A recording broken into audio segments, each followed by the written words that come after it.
passagem por aqui, no nosso tempo de férias. E é sempre um prazer estar com os irmãos, até porque esta é a minha casa, esta é a minha gente.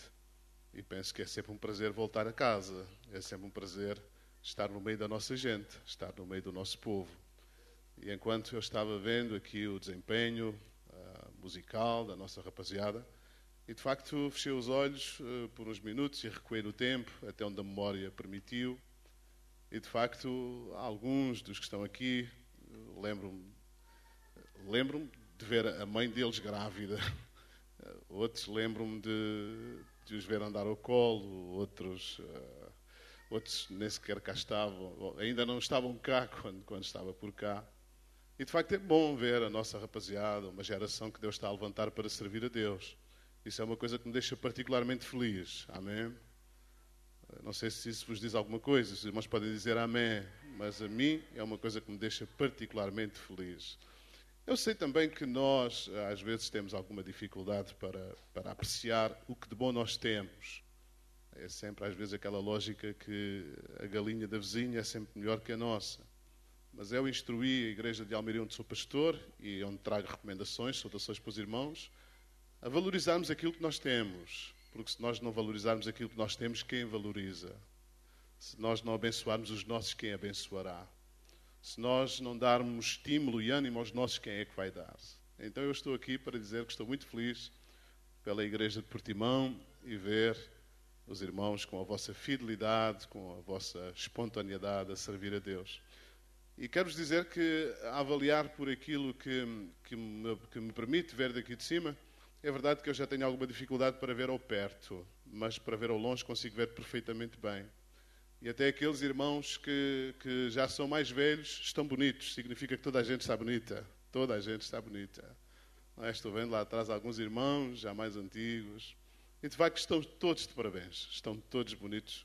Isto também é absolutamente bíblico. Os que esperam no Senhor renovarão as suas forças. Caminharão e não se cansarão. Correrão e não se fatigarão. Quantos dizem amém? E isso nos permite também perceber que na nossa caminhada existencial Deus renova as nossas forças. Aliás, se não fosse as forças de Deus, provavelmente nenhum de nós chegaria até onde chegou. Se estamos aqui é porque a graça de Deus nos tem assistido a cada ano, a cada mês, a cada dia, a cada semana. E isso para nós é particularmente grato. Obviamente que a minha família também se associa a este agradecimento pelo vosso bem-vindo, não presencial, mas que acabamos por ficar incluídos nele. Também eu quero pedir aqui tolerância à minha família, por uma razão muito simples. É porque eles levam o ano inteiro a me ouvir. O ano inteiro a me ouvir. E era justo que no tempo de férias eles tivessem algum descanso. Era justo. É óbvio, não é? Faz todo o sentido. Então eu vou pedir a eles um pouco de tolerância, está bem? E depois, no final do culto, eu prometo pagar-vos um gelado, se vocês portarem-se bem e se incentivarem o pregador. É justo também, não é? É justo também.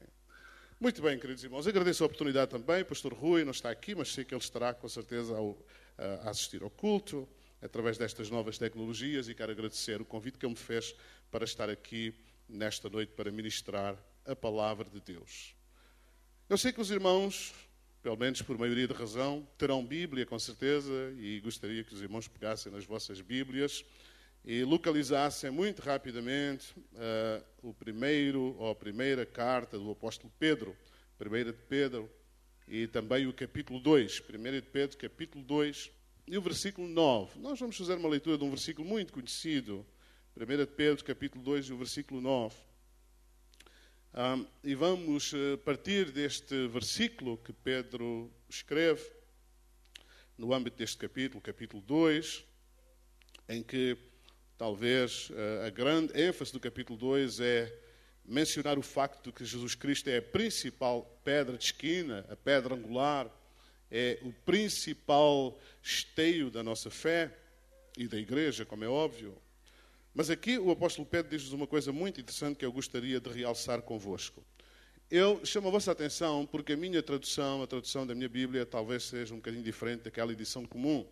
É a edição, ou aquela edição que maioritariamente os irmãos têm. A minha edição é chamada A Bíblia para Todos, edição comum, português de Portugal. Não é que eu tenha alguma coisa contra as Bíblias em português do Brasil, nada disso. Mas também penso que faz todo o sentido nós promovermos a nossa língua. Acho que é óbvio. E esta Bíblia, de facto, é uma Bíblia que foi produzida há um tempo atrás pela Sociedade Bíblica, levou cerca de 25 anos no seu trabalho de tradução, e o ano passado chegou até nós com um texto fantástico, um texto fabuloso, que eu costumo usar, normalmente, assim, num tempo mais de férias, mais descontraído, para poder também conviver com outras traduções. Mas como estou de férias, e aproveito também para lançar este reparo de não vos chocar com a minha informalidade, porque, de facto, eu de férias não trago gravatas. Embora eu já dei uma volta ali no Aqua, é Aqua, não é? E parece que estão num preço muito agradável. Quem sabe se no final do culto eu passo por ali e compro uma. Mas não trouxe gravatas, de facto. E esta Bíblia também é a Bíblia que eu trago para férias. Então eu gostaria de ler com os irmãos leem na vossa tradução e eu leio na minha, que diz assim: Convosco, porém, não é assim, porque são geração escolhida, sacerdócio real, nação santa, povo que pertence a Deus, para proclamar as admiráveis obras daquele que vos chamou das trevas para a sua maravilhosa luz. Na vossa tradução dirá mais ou menos assim: mas vós sois a geração eleita, o sacerdócio real, a nação santa, o povo adquirido, para que anuncieis as virtudes daquele que vos chamou das trevas para a sua maravilhosa luz. Na vossa tradução dirá assim. Mas eu gostaria de ler ainda, irmãos, o versículo 7 e o versículo 8, para fazer a ligação com o versículo 9, que diz assim: Como crentes, esta pedra é para vós de grande valor, esta pedra que é Cristo. Mas para aqueles que não creem, cumpre-se o que diz a Escritura: a pedra que os construtores rejeitaram tornou-se a pedra principal do edifício. E diz ainda, é uma pedra que faz tropeçar, uma rocha que faz cair. Eles tropeçam, aqueles que não creem, aqueles que não aceitam em Cristo, eles tropeçam por não acreditarem na palavra de Deus, e era o que lhes estava destinado. Convosco, porém, não é assim, porque são geração escolhida. São geração escolhida, sacerdócio real, nação santa. Gosto muito desta expressão, povo que pertence a Deus. Quantos irmãos podem dar glória a Deus por isto? Nós somos um povo que pertence a Deus, não é? E depois diz mais, para proclamar as admiráveis obras daquele que vos chamou das trevas para a sua maravilhosa luz. Então nós somos um povo que temos uma missão, temos uma função, que é proclamar as admiráveis obras daquele que vos chamou das trevas para a sua maravilhosa luz. Ou seja, nós somos um povo com um testemunho bem claro, bem objetivo daquilo que Deus tem feito na nossa vida como povo dele, como filhos dele. Eu não acredito que haja um crente só que não tenha alguma coisa para dizer acerca da grandeza de Deus, acerca daquilo que Deus tem feito na nossa vida, porque nós temos uma memória coletiva. Ou seja, aquilo que é de todo, aquilo que é de alguém, o testemunho de alguém, o milagre de alguém, acaba por ser pertença de todos. Amém? Porque nós temos um Deus que é teu, que é meu, que é nosso, que é de todos, que é o nosso Deus. Então nós somos um povo com história, com testemunho. E a nossa função, a nossa missão é, de facto, isto: anunciar as grandiosas maravilhas daquele que nos chamou para das trevas para a sua maravilhosa luz. Nesta noite, irmãos, rapidamente, eu sei que os irmãos ficam felizes quando eu digo rapidamente. E se eu digo rapidamente, é que provavelmente será rapidamente. Não significa que será rapidamente. Eu já descobri que os pastores têm muita dificuldade com o valor semântico das palavras. Quando dizem vou concluir, normalmente levam mais de 15 minutos para concluir. Quando dizem será rapidamente, normalmente será o dobro do tempo. Mas eu prometo-vos que vou ser o mais breve e o mais sintético possível. Até porque está calor. Até porque, provavelmente, para uns foi um dia de trabalho e, provavelmente, alguns irmãos não vão conseguir suportar depois o peso do jantar, o peso do calor, e alguns até vão começar assim com uma postura que é característica de um peixe que existe no Mar da Madeira. Existe um peixe no Mar da Madeira que o nome dele é o budião. Não sei se já ouviram falar disso, o budião. E o budião tem uma expressão física muito interessante. Ele está assim muito tranquilo, de repente faz assim. Está tranquilo, de repente faz assim. Está tranquilo, de repente faz assim. Faz lembrar algumas das nossas poses de vez em quando. E eu não gostaria de transformar esta plateia num mar de budiões, de forma nenhuma. Eu queria que esta plateia fosse um grupo de gente atenta para que pudéssemos, nesta noite, levar alguma coisa de edificação para a nossa vida. Amém? Para a nossa fé. Então eu vou ser o mais conciso possível. Gostaria que rapidamente nós refletíssemos sobre uma frase muito simples, que são características de uma geração eleita. O versículo que nós lemos diz que nós somos geração eleita. Nós não vamos aqui falar do valor bíblico, do significado bíblico da palavra geração, não porque não seja interessante, com certeza que será interessante, mas não é o objetivo da nossa meditação nesta noite. Talvez eu ficaria por centrar a palavra geração, talvez na geração pós-industrial, na geração pós-moderna, que será a nossa geração, a geração nos dias de hoje, a geração dos nossos dias. Nós somos uma igreja que vivemos no mundo, é verdade que não somos do mundo, mas vivemos no mundo e somos contemporâneos do mundo em que nós vivemos. Somos contemporâneos das ideologias, somos contemporâneos das sociedades, estamos inseridos dentro da sociedade.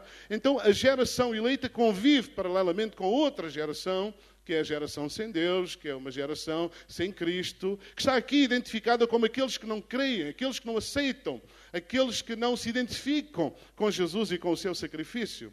Talvez existem dois tipos de pessoas no mundo. Aqueles que se identificam com Jesus e com o seu sacrifício, e penso que a grande maioria dos que estamos aqui nos identificamos com Jesus e com o seu sacrifício, e aqueles que não se identificam com Jesus nem o seu sacrifício. Então convivem paralelamente estes dois tipos de geração.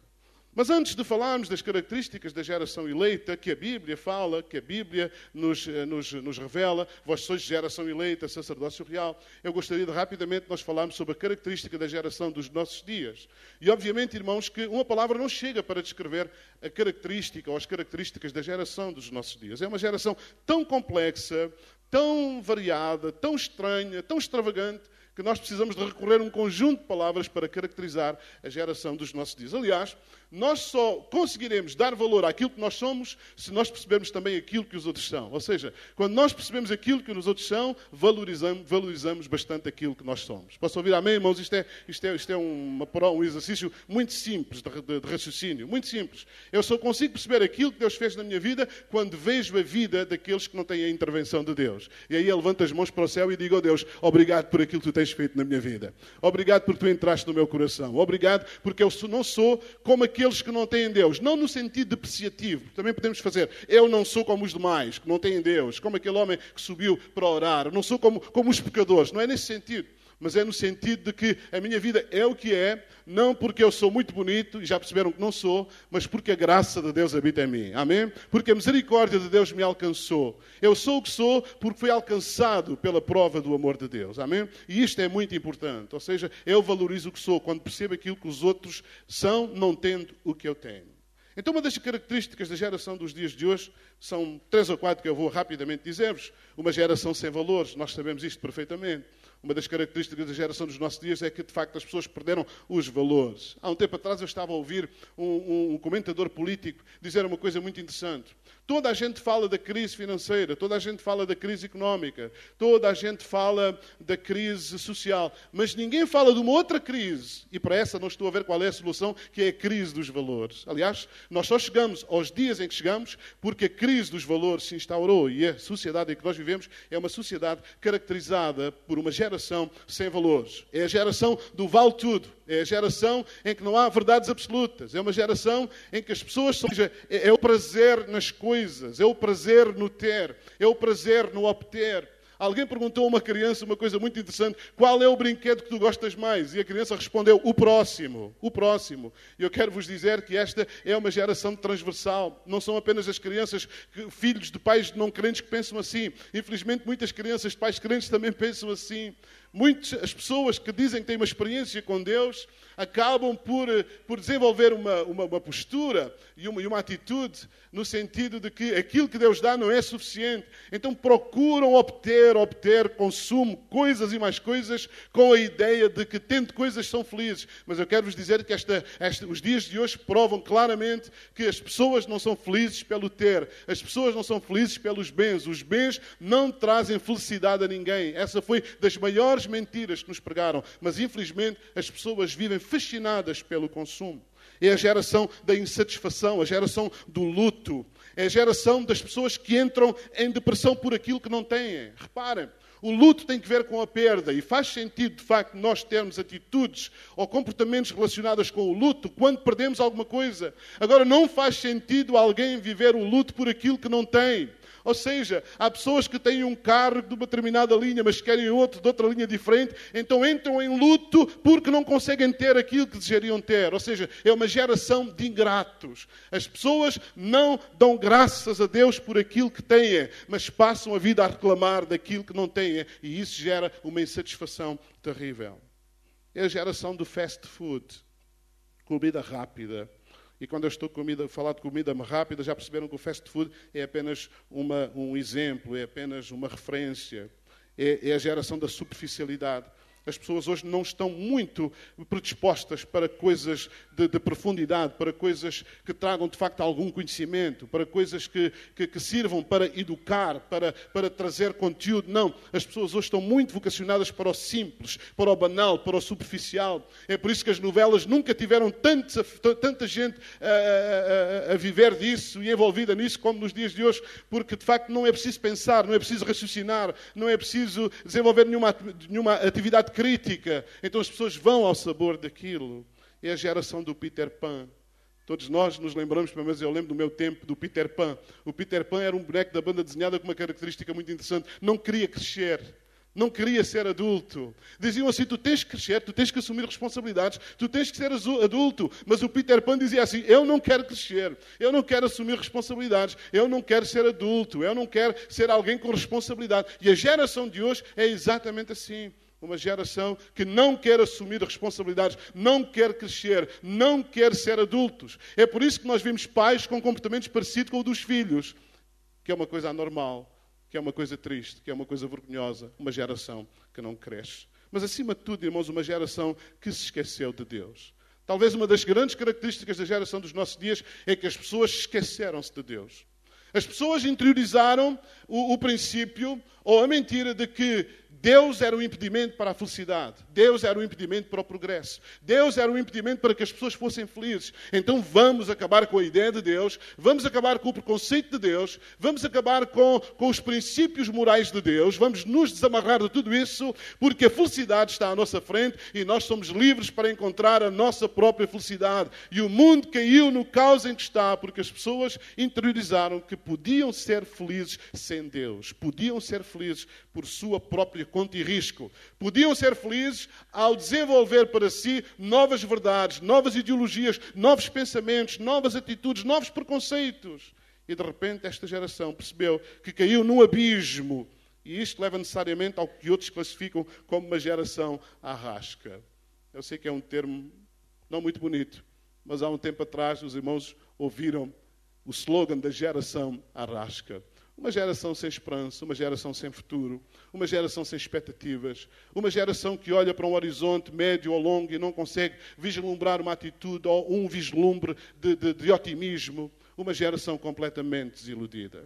Esta é a geração em que nós vivemos. A Bíblia classifica esta geração como uma geração perversa e corrompida, equiparada aos dias de Noé. Se os irmãos conhecem a Bíblia certamente, o que é que diz lá em São Mateus? Diz que assim como foi nos dias de Noé, comiam, bebiam, casavam-se e davam-se em casamento, até que veio o dilúvio, assim será os dias que antecedem a vinda do Filho do Homem.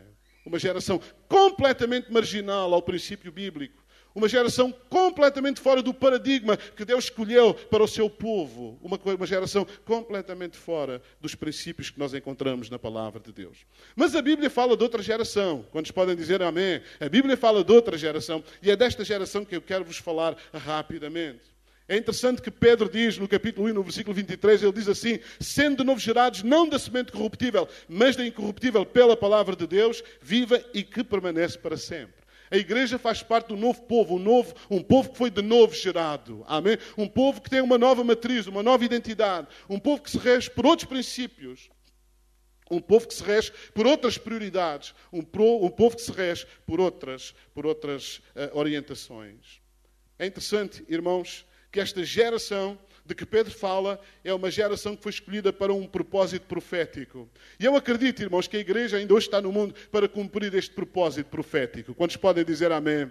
No meio do caos, no meio da incerteza, no meio da cegueira, há um povo que sabe onde está, sabe de onde veio e sabe para onde vai. Quantos podem dizer amém? Eu quero vos dizer que nem todos vivem na geração que eu descrevi. Há um povo que vive no mundo, está consciente dessa geração, mas também está consciente da sua posição, está consciente de onde está consciente para onde vai. E esse povo é a igreja do Senhor Jesus Cristo. Nós sabemos onde estamos e sabemos para onde vamos. A vida tem sentido para nós, porque nós sabemos que há um propósito de Deus para a nossa vida. Há um projeto de Deus para a nossa vida. Há um plano de Deus para a nossa vida. E esse plano, claramente, é um plano de uma geração escolhida com um propósito profético. Existe uma geração diferente, uma geração dominante, e essa geração é a geração eleita, uma geração eleita para fazer a diferença. Tu e eu fomos salvos por Jesus Cristo para fazermos a diferença.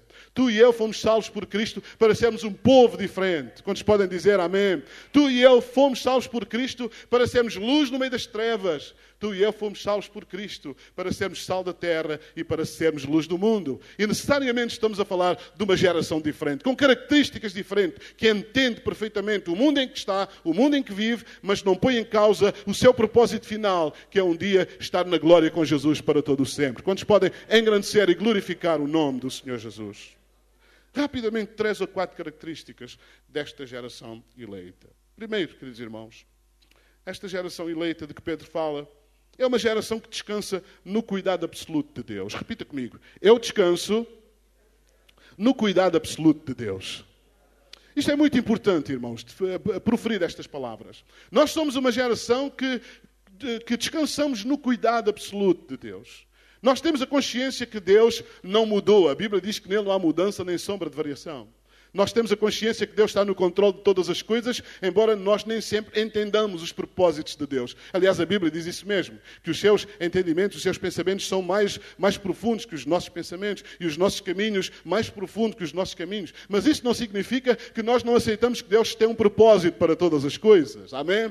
No meio desta desorientação, no meio deste caos, no meio desta confusão, em que as pessoas claramente vivem deprimidas, as pessoas vivem sem saber para onde ir, as pessoas vivem numa incerteza desenfreada, a igreja do Senhor Jesus, a geração eleita, é uma geração que descansa no cuidado absoluto de Deus. Eu sei que Deus cuida de mim, quantos podem dizer amém? Eu sei que Deus me guarda, eu sei que Deus me protege, eu sei que Deus abre portas, quantos podem dizer amém? Eu sei que Deus vela por mim, aleluia. No meio da tristeza e do caos, eu sei que a minha vida está nas mãos de Deus. E Deus não cuida apenas dos pequenos pormenores, Deus cuida de todos os pormenores. Quantos podem glorificar a Deus e engrandecer o nome do Senhor Jesus?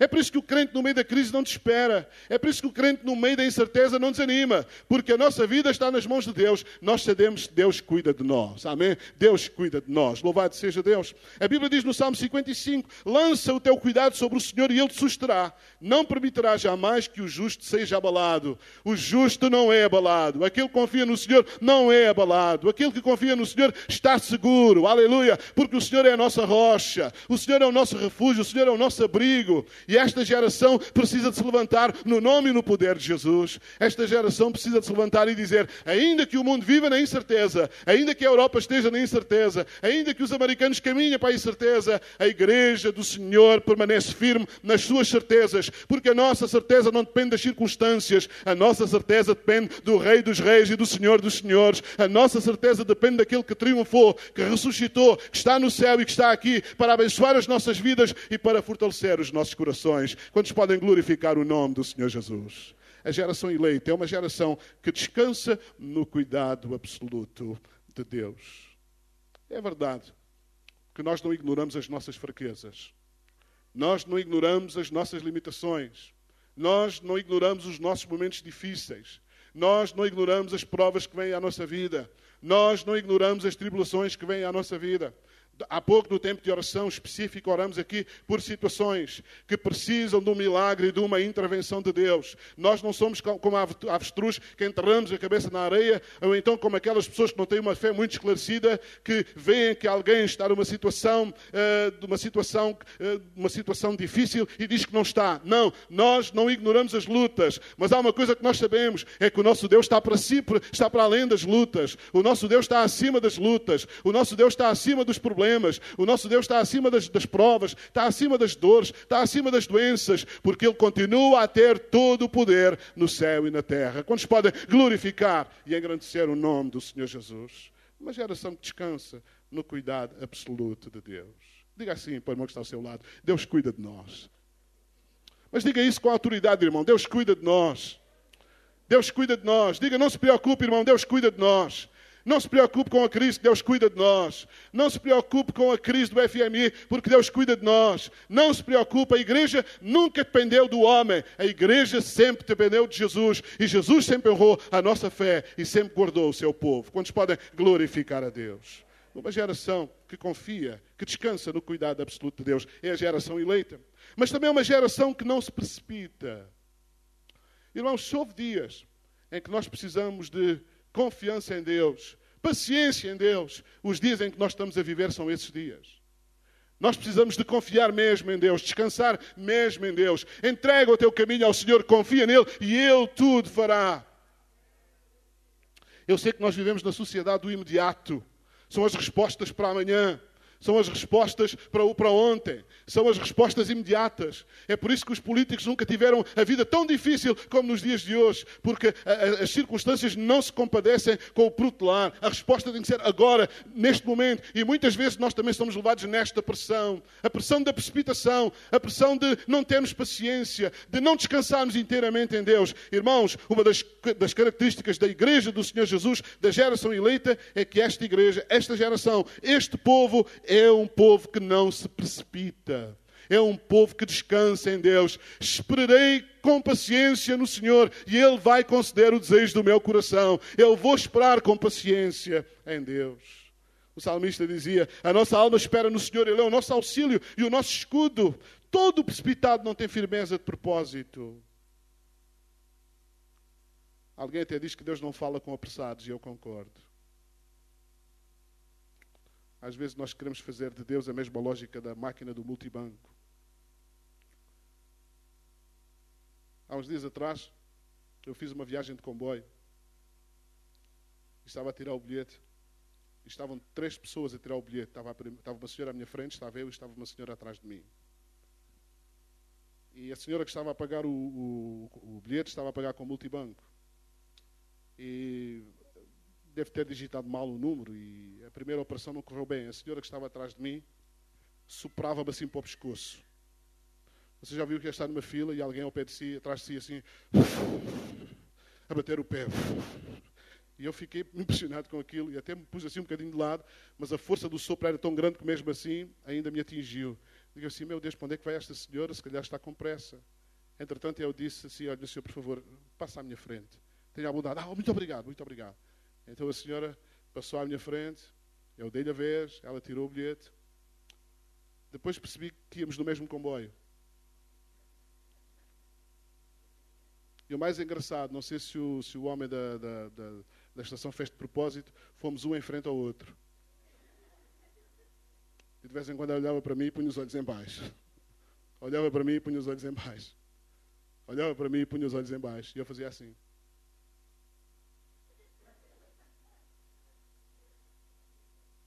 Isto traduz aquilo que é a sociedade dos nossos dias. Ninguém tem paciência para nada. Ninguém tem paciência para esperar. Depois nós interiorizamos o sistema que é trabalhar com Deus mais ou menos da mesma forma. Que é o Deus das respostas rápidas. É por isso que no Brasil há uma igreja que é a igreja fast. Que é ceia do Senhor, dízimo, oração, não sei o quê, em 30 minutos. Rápido, tudo rápido. Porque o pessoal não tem tempo para mais.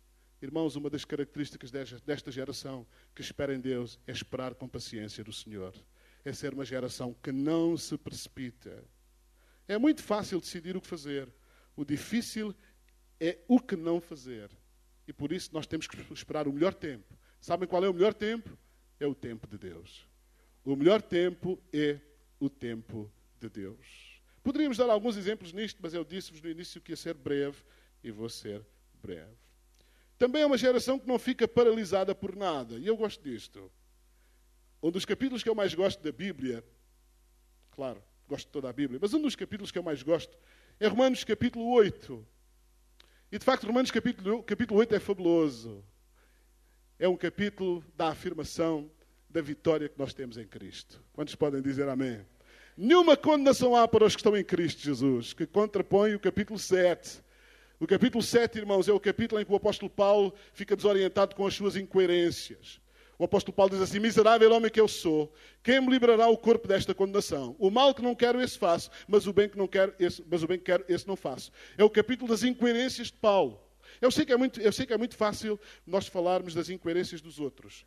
É mais difícil falar das nossas. Mas é interessante que o apóstolo Paulo faz ao contrário. Ele fala das suas incoerências. E ele diz assim: de facto, aquilo que eu quero fazer bem não consigo, mas o bem que quero fazer não faço, mas o mal que não quero, esse faço. Mas depois do capítulo 8 ele diz: mas agora que eu estou em Cristo, agora que o Espírito de Deus atua em mim, eu não sinto mais condenação. Mas mais tarde ele diz assim: o que é que nos pode separar do amor de Deus que está em Cristo Jesus, nosso Senhor? Quantos podem dizer amém? O que é que nos pode separar deste amor de Deus? E ele diz: nada, absolutamente nada nos pode separar do amor de Deus que está em Cristo Jesus. E ele diz: será que a perseguição pode? Não. Será que a altura pode? Não. Será que a tribulação pode? Não. Será que a nudez pode? Não. E o perigo também não. E a nudez também não. E a espada também não. Mas em todas estas coisas somos mais do que vencedores por aquele que nos amou. Irmão, levanta a sua mão, glorifica a Deus, engrandeça o nome do Senhor Jesus, porque nós fazemos parte de uma geração que não é paralisada por nada. Nada nos pode paralisar. Pastor, mas as tribulações não nos podem paralisar, podem nos desanimar, podem nos afrouxar, mas nós sabemos por maioria de razão que Deus é Deus. Amém? Nós sabemos por maioria de razão que Deus está no controle. E se Deus está no controle, nada nos pode paralisar. Quantos podem dizer amém? Há um homem que eu gosto muito de ler acerca dele. E sistematicamente leio. Olha, um dos livros que eu mais leio é o livro de Jó. E quanto mais eu leio, mais fome tenho de ler. Porque o paradigma do livro de Jó é impressionante. Aqui há uns dias, em Lisboa, foi feita uma conferência sobre o livro de Jó. Interessante.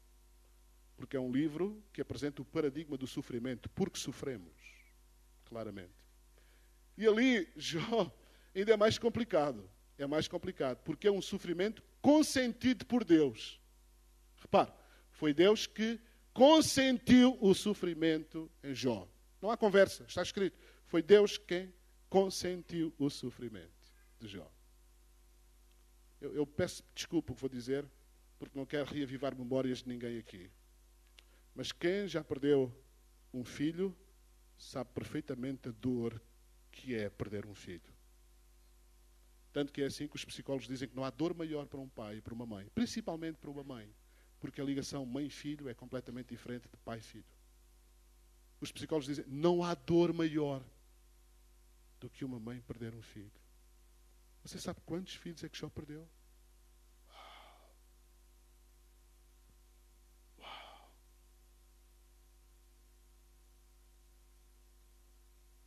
Não há coisa mais destruturante na nossa vida que é quando o nosso equilíbrio financeiro é posto em causa. Infelizmente, há muita gente hoje, irmãos até da igreja, que estão com problemas financeiros graves. Jó passou por isso. De repente ficou reduzido a zero. O homem mais rico do Oriente. Zero. E como se isso não chegasse, Jó ficou com um problema de saúde gravíssimo. Tanto que era tão deplorável o seu problema de saúde que os seus amigos levaram alguns dias a ganhar coragem para conseguir visitá-lo. E é nesse contexto que a sua mulher diz o que nós muitas vezes dizemos quando visitamos alguém que está numa fase tão má, tão terrível. Por que Deus não o leva? E ela usou aquilo que a sua emoção vinha, amaldiçoa a Deus e morre. Mas é interessante que no meio deste quadro tão terrível, e ainda hoje o diabo ataca-nos nestas três áreas. Questões afetivas, que têm a ver com os nossos familiares, questões pessoais, com a nossa saúde e questões financeiras. Mas é interessante que Jó, no meio daquilo tudo, ainda podia dizer, eu sei que o meu Redentor vive e que por fim ele se levantará sobre a terra. Ou seja, eu não percebo o que está a acontecer, mas por maioria de razão, eu vou confiar em Deus. Porque não tenho alternativa. Não tenho alternativa. Eu vou confiar em Deus. Então Deus espera que se levante este tipo de geração. Uma geração que não é empurrada ou que não é condicionada. Uma geração que não é paralisada por nada. Ouça. Ter problemas na vida é inevitável. Mas ser derrotado por esses problemas é uma opção pessoal. Todos nós temos problemas na nossa vida. E diante dos problemas você só pode ter duas atitudes. Ou você enfrenta os problemas confiado em Deus, e que Deus vai dar vitória sobre os problemas, ou você é vencido pelos problemas. Eu não quero pertencer a uma geração que sistematicamente tem o síndrome, aquele síndrome do Calimero. São os problemas, ai de mim, miserável que eu sou, cá está o Calimero, a vitimização. Não, os problemas podem vir à minha vida, mas com Jesus eu não sou um Calimero. Com Jesus eu sou mais do que vencedor, porque Ele está comigo e vai me dar força para eu vencer os problemas e para vencer as dificuldades. Quantos podem glorificar e engrandecer o nome do Senhor Jesus? Uma geração que não é, de forma nenhuma, paralisada por nada. Não seja dominado pelos problemas. Domine os problemas. Não seja um espectador da sua vida. Seja um ator da sua vida. Não seja alguém que está à espera da sorte. Não. Espere em Deus, não espere na sorte. Porque se você esperar na sorte, você nunca sai da cepa torta.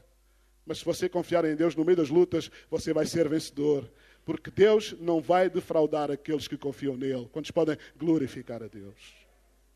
Quarta coisa, rapidamente. É uma geração que tem um coração grato. Sabe o que é que eu aprendi há um tempo atrás?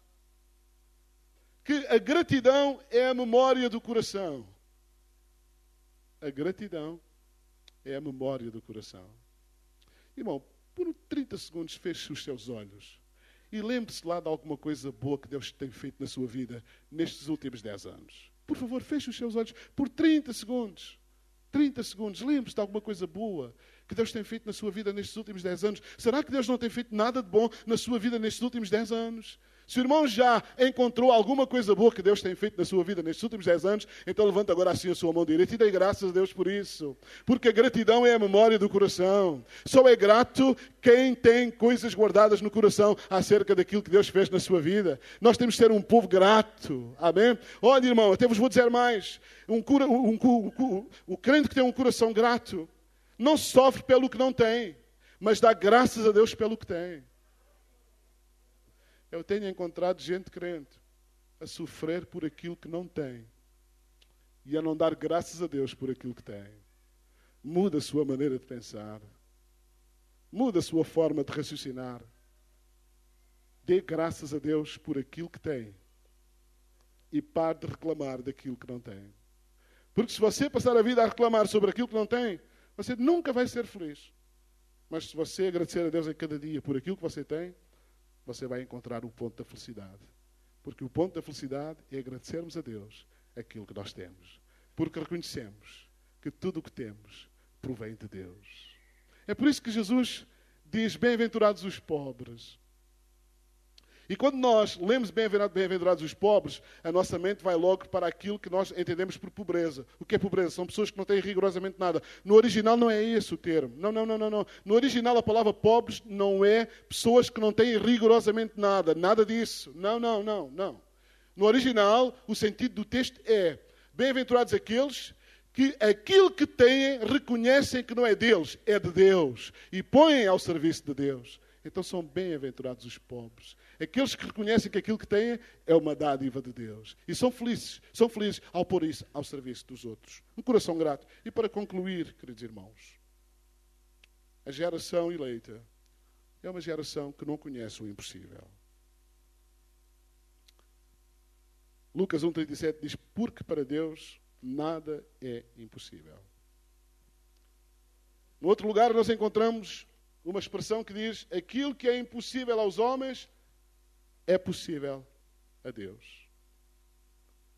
No outro lugar, Jesus disse assim, se tu creres, tudo é possível àquele que crê.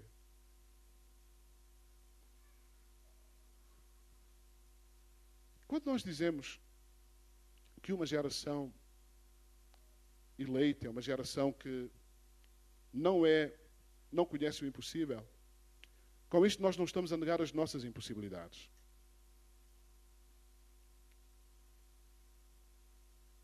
Eu tenho impossibilidades. Os irmãos têm as vossas impossibilidades. E sabem qual é a coisa mais trágica nas nossas impossibilidades? É o sentimento de impotência. Sabem qual é o maior sofrimento que nós temos quando temos alguém ao nosso lado que está em sofrimento? É a nossa incapacidade de aliviar o sofrimento dessa pessoa.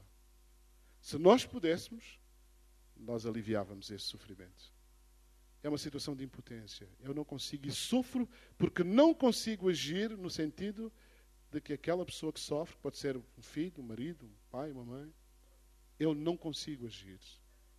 Eu quero vos dizer que, como pastor, eu gostaria de não ter impossibilidades. Como pastor, eu gostaria de sempre que eu oro, eu gostaria que essa oração fosse traduzida num milagre efetivo. Em alguma coisa que acontecesse assim de um momento para o outro. É verdade que em alguns casos Deus age, mas outros casos Deus não, ou ainda não agiu.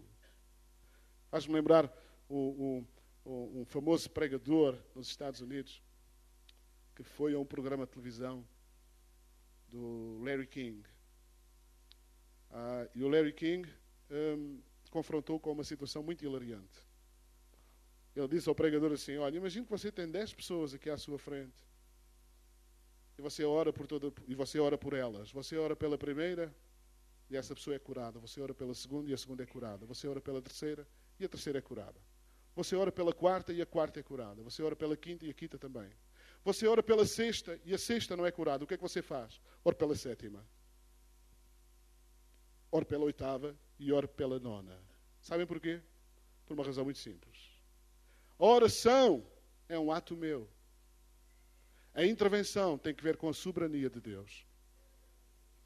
E um crente inteligente e espiritual é aquele crente que entende estes dois binómios. A nossa oração e a soberania de Deus. E também entende uma coisa muito maior. Que a soberania de Deus é mais importante do que a nossa necessidade. Por isso, como nós não sabemos quem são aqueles que Deus vai curar e não vai, nós oramos para que Deus cure. Por isso, nessa dimensão, nós somos uma geração que não conhece impossíveis. Porque nós sabemos que para Deus todas as coisas são possíveis. Quantos podem glorificar a Deus por isso?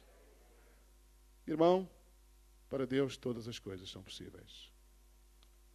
Ore para que Deus opere na sua vida. Ore para que Deus mude as circunstâncias. Ore pela salvação do seu marido. Ore pela salvação do seu filho. Ore pela cura das suas enfermidades. Ore para que Deus mude o quadro, o cenário, a dificuldade, o problema. Ore. Porque a Bíblia diz que a oração de um justo pode muito em seus efeitos. A Bíblia diz claramente que Deus ouve as nossas orações. Então, se Deus ouve as nossas orações, nós somos uma geração que estamos disponíveis para ver grandes coisas de Deus acontecer. Porque Deus é um Deus que honra a nossa fé. A Bíblia diz que Ele é poderoso para fazer mais abundantemente do que aquilo que nós pedimos ou pensamos. Então, queridos irmãos, nós somos uma geração diferente. Enquanto no mundo a geração de hoje é uma geração cabisbaixa, uma geração hedonista, que vive apenas pelo prazer e para o prazer, nós somos uma geração que, no meio das dificuldades, levantamos os nossos braços para cima, fechamos os nossos olhos e clamamos a Deus por milagres, clamamos a Deus por intervenção, clamamos a Deus por resposta, clamamos a Deus por mudança de paradigma, clamamos a Deus para que o seu nome seja glorificado e seja engrandecido. Convidaria os irmãos a ficarem de pé. Eu quero fazer uma oração por todos aqueles que nesta noite querem levantar a sua mão direita e dizer assim: Senhor, eu quero fazer parte desta geração eleita. Quero fazer parte desta geração que confia em Ti, que não conhece impossível. Quero fazer parte desta geração que não desanima, desta geração que não é impaciente. Quero fazer parte desta geração que confia nos cuidados absolutos de Deus. Pai, nesta noite nós glorificamos o Teu nome. Nós te exaltamos pela Tua bondade, pela Tua graça, pela Tua misericórdia. Nesta noite nós queremos orar por cada irmão que está aqui, Senhor. E oramos para que Tu derrames a Tua graça e o Teu poder sobre as suas vidas. Tu conheces, Senhor, o sentimento de cada um. Conheces a necessidade de cada um. Conheces, Senhor, aquilo que muitas vezes aflige a nossa alma. Conheces, Senhor, aquilo que nos traz preocupação e desconforto. Conheces também as nossas limitações. Mas nesta noite, Senhor, nós levantamos as nossas mãos, declarando que Tu és o Senhor dos Senhores e o Rei dos Reis. Declarando que os nossos olhos estão colocados em Ti, Senhor. E que nós esperamos que o milagre aconteça. Porque Tu és o Senhor, tens todo o poder no céu e na terra para fazer mais do que nós pedimos ou pensamos. Deus, devolve um coração de paz àqueles que estão perturbados por alguma coisa. Devolve, Senhor, tranquilidade àqueles que estão em ansiedade. Devolve, Senhor, segurança àqueles que estão inseguros. Devolve, Senhor, confiança àqueles que estão confusos. Devolve paz, Senhor, àqueles que estão passando por algum momento de tormenta, devolve, Senhor, bem-estar àqueles que estão desconfortáveis. Pai, que o Teu nome seja glorificado e engrandecido. Nós te pedimos em nome de Jesus. Em nome de Jesus. Amém. Que Deus vos abençoe. Em nome de Jesus. Obrigado pela palavra que o Senhor trouxe. E vamos então despedir-nos em oração. Acho que não há anúncios para serem anunciados, então vamos terminando apenas. A graça do nosso Senhor Jesus Cristo, o amor de Deus e a comunhão do Espírito Santo seja com cada um de nós. Amém. Está terminado então o nosso culto nesta noite.